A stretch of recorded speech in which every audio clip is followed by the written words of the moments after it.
The pardon of the Japanese who ran Unit 731 in exchange for their findings. They performed countless experiments on live human POWs. Cutting off limbs to test blood loss, injecting them with diseases and seeing how they progressed when left untreated, vivisection of these same individuals, and other really fucking disgusting stuff that I don't have the stomach to type out. You can Google the rest. The US government felt it was more important to have that information in American hands than to let it go to the Russians, or be lost. You'd never be able to conduct those kind of experiments again, and for good reason, so they considered it the lesser of two evils. A fairly prominent Nazi scientist, can't remember the name, not inclined to look it up right before bed, wrote to his boss, Dr. Joseph Mengele, and got him to write to Hitler to tell the Japanese to stop their unethical human experimentation. Joseph F. Mengele was concerned with Unit 731's ethics. It's that bad.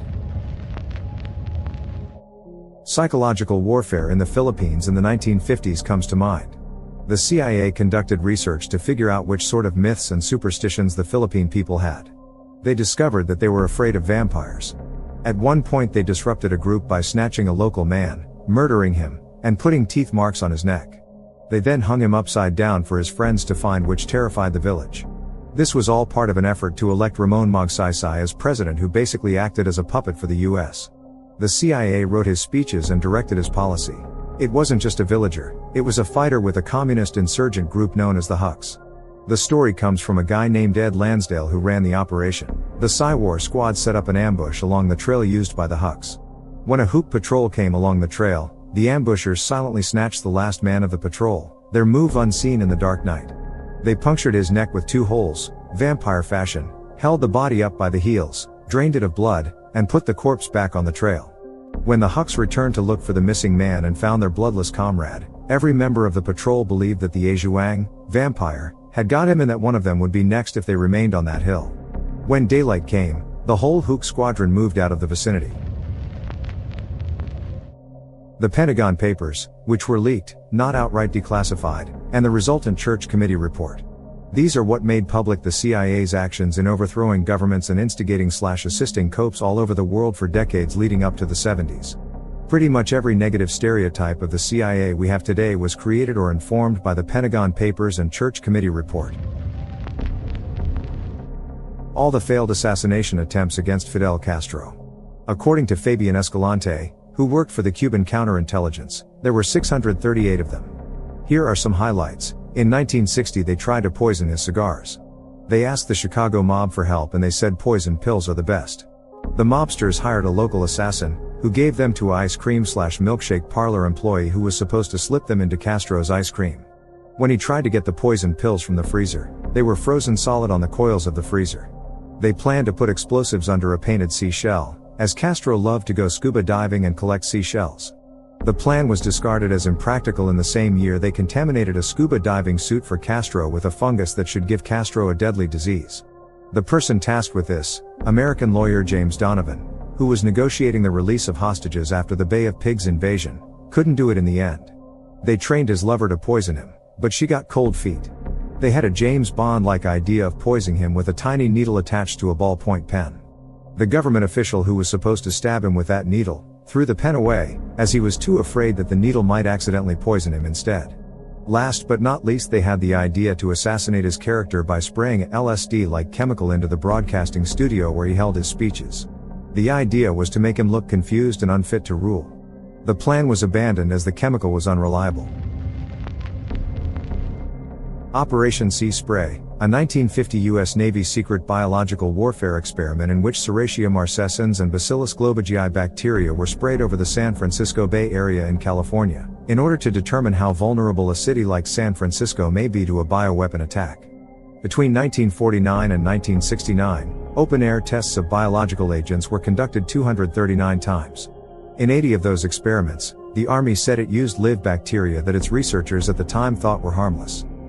Not so. Fun fact. S. marcescens is what causes the pinkish grime in showers/bathrooms.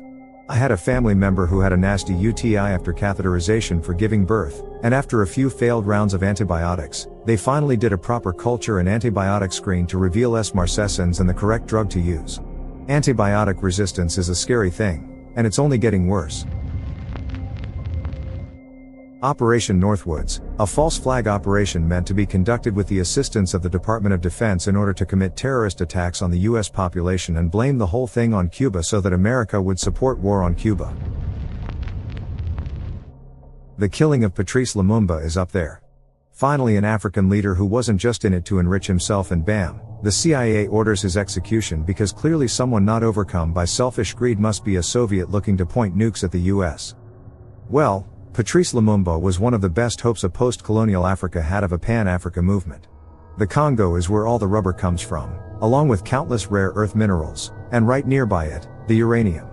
Lumumba was planning to nationalize or at least exert greater control over those resources for the benefit of a unified African state, powered by nuclear energy and nuclear wealthy in natural resources. Of course that stuff wasn't going to be allowed. During the 60s, the CIA noticed that artists tend to lean towards socialism and communism. They realized the best way to prevent this or discredit these political positions was to make them wealthy so they would be more invested in capitalism. To do this, the CIA would anonymously buy modern art pieces no matter how nonsensical for very high prices.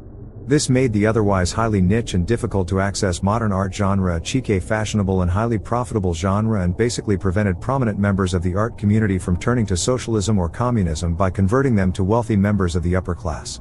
TLDR, the spolied novo riche avant-garde airhead artist stereotype was literally created by the CIA dumping money into prominent figures' pockets and allowing them to discredit their political activism by becoming self-indulgent parodies of themselves. 100% the gateway experience. Like this shit is fucking bonkers.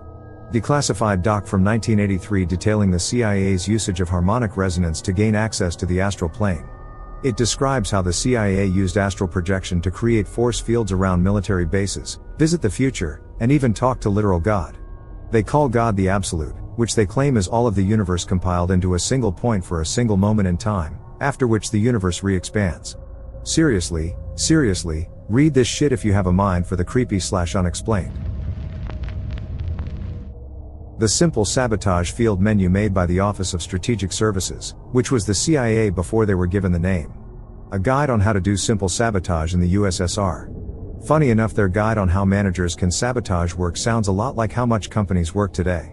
1. Demand written orders. 2. Misunderstand orders.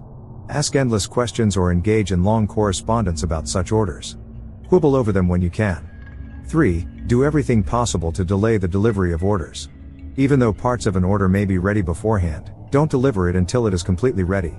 4. Don't order new working materials until your current stocks have been virtually exhausted, so that the slightest delay in filling your order will mean a shutdown. 5. Order high-quality materials which are hard to get. If you don't get them, argue about it. Warn that inferior materials will mean inferior work. 6. In making work assignments, always sign out the unimportant jobs first. See that the important jobs are assigned to inefficient workers of poor machines. 7. Insist on perfect work in relatively unimportant products. Send back for refinishing those which have the least flaw. Approve other defective parts whose flaws are not visible to the naked eye. 8. Make mistakes in routing so that parts and materials will be sent to the wrong place in the plant. 9. When training new workers, give incomplete or misleading instructions. 10. To lower morale and with it, production, be pleasant to inefficient workers. Give undeserved promotions. Discriminate against efficient workers. Complain unjustly about their work. 11. Hold conferences when there is more critical work to be done. It's an interesting read, but if you want to read more on the office side, it starts on page 28 in the scan booklet, or page 18 of the PDF. Project Paperclip, taking former Nazi scientists from Germany to America to hopefully beat the Soviets in the space race. Pretty much every adult in Germany during World War II was technically a member of the Nazi Party. Most of the Operation Paperclip guys were just scientists and engineers. Of the 1,600-ish people brought to the US, only about a dozen were ever suspected of war crimes. Only one was ever tried, and found not guilty. To be fair, some were absolute Nazi bastards who got their crimes swept under the rug, but were also too brilliant to let them go to the Russians. The Soviets were absolutely attempting to do the same thing.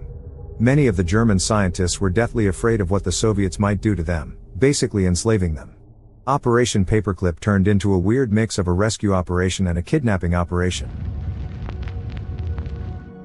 Project Azorian was a CIA operation to retrieve the remains of the Soviet Golf-class ballistic missile submarine K-129.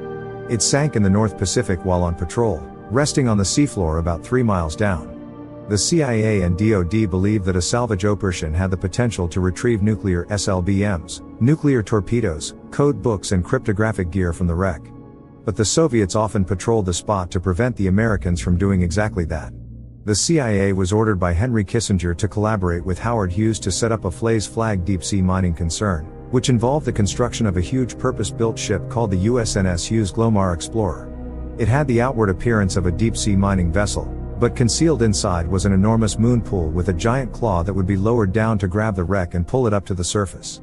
Allegedly, they did snag the wreck, but the claw suffered a malfunction halfway up, causing a portion of the hull to fall back down to the seafloor. The details of the portion of the hull that was actually recovered and what exactly was found have never been officially disclosed. Kissinger authorized a second attempt, but before that could be effected, the LA Times broke a story about the operation, allegedly sourced from a memo that was part of a cache of documents that was stolen from a Hughes office some months prior. The operation now being fully blown, the Soviet Navy stationed destroyers at the spot to prevent the Americans from trying again, and Kissinger finally nixed any plans for further attempts.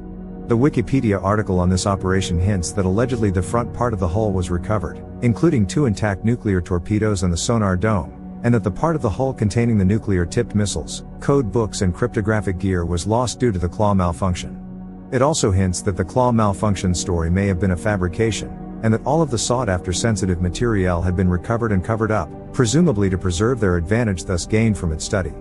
The remains of 6 Soviet submariners were also recovered, and given a burial at sea in accordance with military convention. There are plenty of answers here that rely on scale for the definition of worst, but I'd say the qualitatively worst thing the CIA did was fund MKUltra experiments in Canada. Mental patients were locked in isolation, deprived of sensory stimuli and made to listen to recordings on a loop for weeks on end. Unfortunately, the only documents we got from it are from an off-site storage space that the officials in the CIA forgot about, but these are some of the studies they did. Some subjects were given electroshock treatment so powerful they lost all episodic memory of their lives and became the mental equivalent of children. Some of these experiments were paired with psychedelics.